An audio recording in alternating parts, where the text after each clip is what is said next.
everyone, this is My Personal Finances PodCat, episode 28, where I'm going to interview Azizi Ali. Hi everyone, it's an honor to have Azizi to our show today. Hi Azizi. Hi. Oh, thank you. Thanks, Kat. For the benefit of our audience, could you please briefly introduce yourself? Oh, okay. My name is Azizi Ali. I'm the author of a number of books, actually more than 30 books on financial matters in Malaysia. So I've written, my first book came out about 20 years ago. 20 years ago, the title is Millionaires Are From Different Planet. The Malay version is called Jutawan dari Planet Jupiter. We've sold over 100,000 copies, I think. A lot more than that, actually. I stopped counting. So since then, I've written more than 30 books about gold, about properties. Properties alone, I have 4 different books. So I have a lot of books. I've written a lot of books. The books has also been converted to e-books. It's sold on Amazon.com as Kindle books, so that's good. Sold the rights of the books to Indonesia, and also I'm very happy about it. One of the books is produced in Brazil, in Portuguese. Wow. So that's good. I'm very proud of it.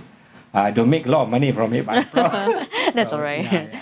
So I also give talks,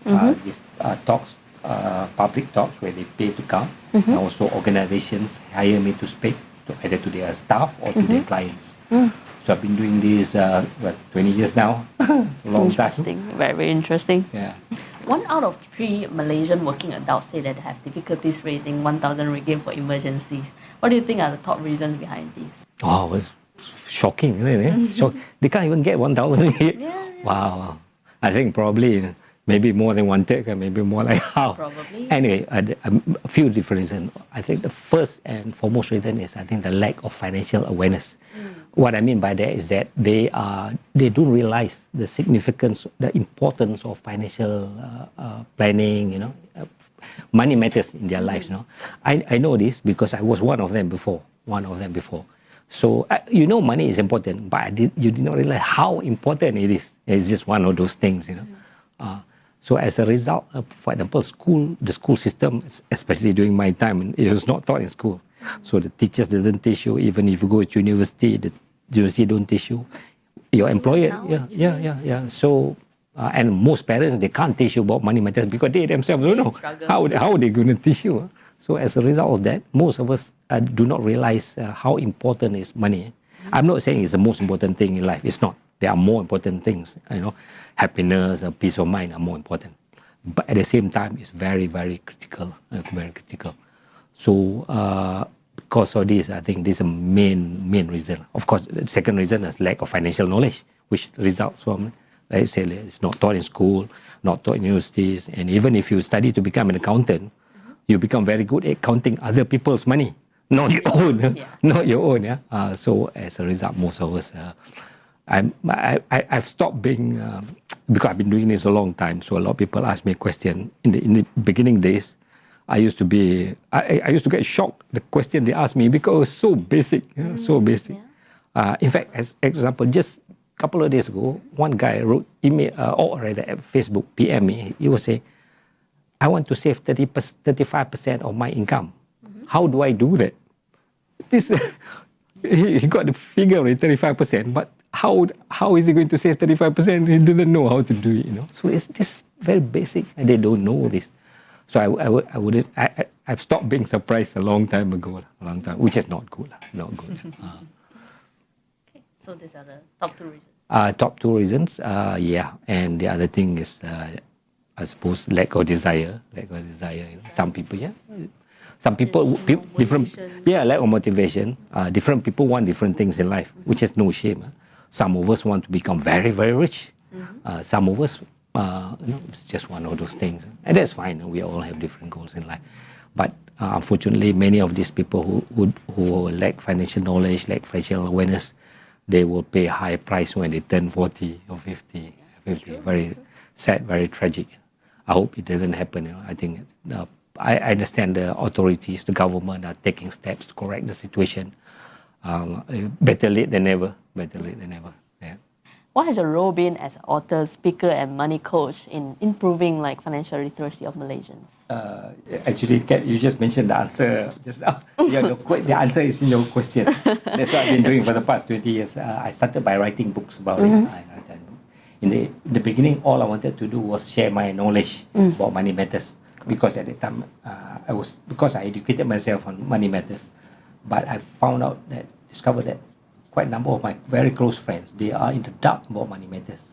So I thought, if my friends who are quite well off are still confused about money matters, so I thought there's maybe a lot more people, probably worse off. So I decided to combine my love for writing with my expertise on money matters. So I wrote my first book, Millionaires from Different Planet. There's a title, 20 years ago. And the book sold very, very well. Over 100,000 copies. That was a few years back, and I stopped counting after that. And it's being sold until today. Because it was so successful, so I wrote more books about after that, since then. And then a nice thing, when the books came out, so I got people started emailing me with requests to speak, which was not in my plans. I just wanted to share through writing, but because it was a good thing, and I also saw some opportunity there, so I started speaking, giving talks on money matters.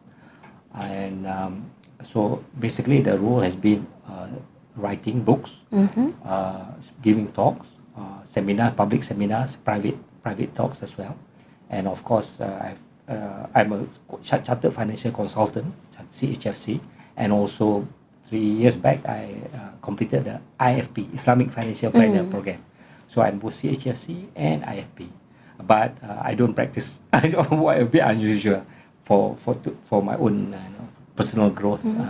But I do coach people my clients on a personal basis about their business, how to grow their business.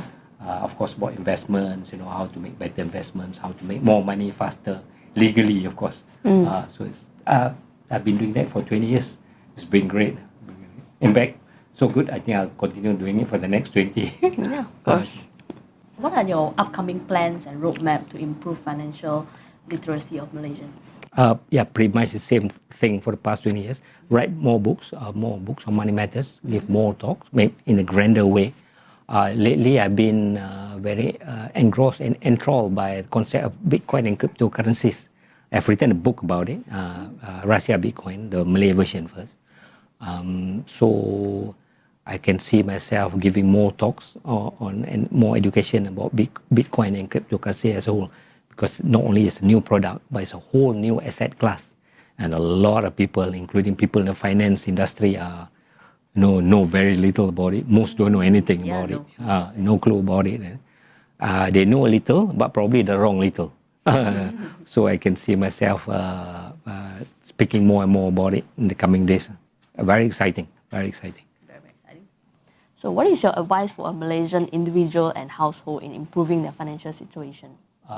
First step is they realize that money is very, very important, very critical. Very critical. Again, it's not the most important or critical thing in our lives, but at the same time, it's very, very important, very critical. A lot of our things are dependent on money, money matters.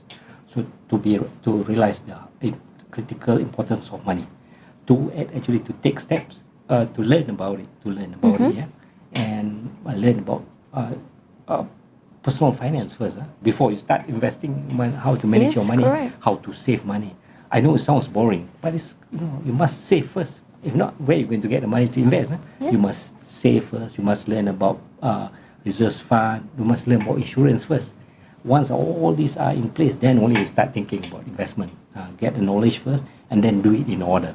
And it will turn out fine. If you do this, you may not be as the richest man on the top of Forbes richest man or person, but I say you'll be well off. Money will be the least of your problems. You can do this.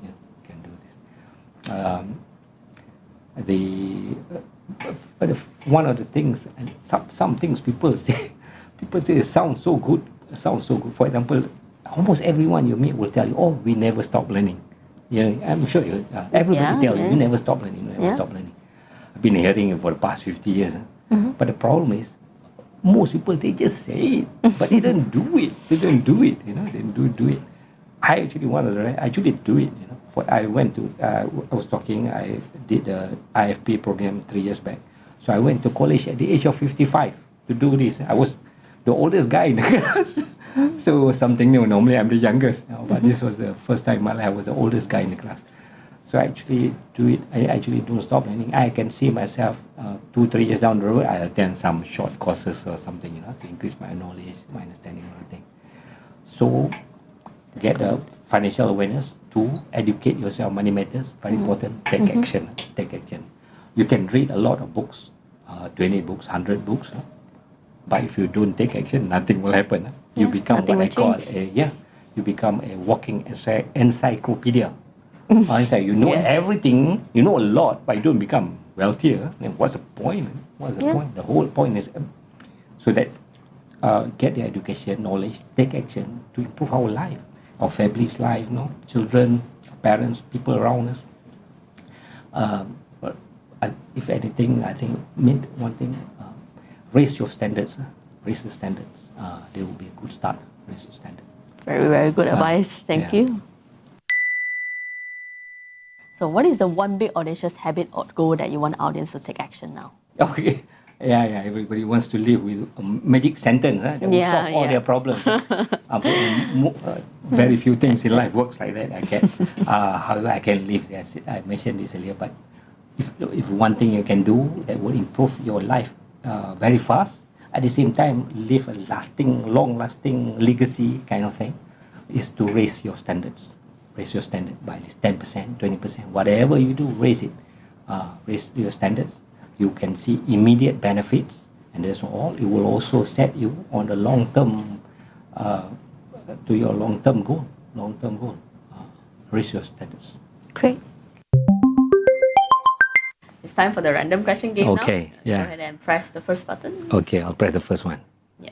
So the question is, would you rather be accidentally mistaken for as Daniel Radcliffe or Chris Rock? Oh, Chris Rock. He's very, very funny. Very funny. I like him. I like his stand-up. I saw a few of his movies. Grown Ups too. Yeah, and his Saturday Night Live thing. Yeah. So I like Chris Rock. So I don't mind people mistaking me for Chris Rock. That means you're a funny guy. I don't know about that. Yeah. Thank you, podcast, for listening. If you find the video helpful, do share what you've learned with your loved ones. And don't forget to like and subscribe. I'll see you next week. Hasta pronto.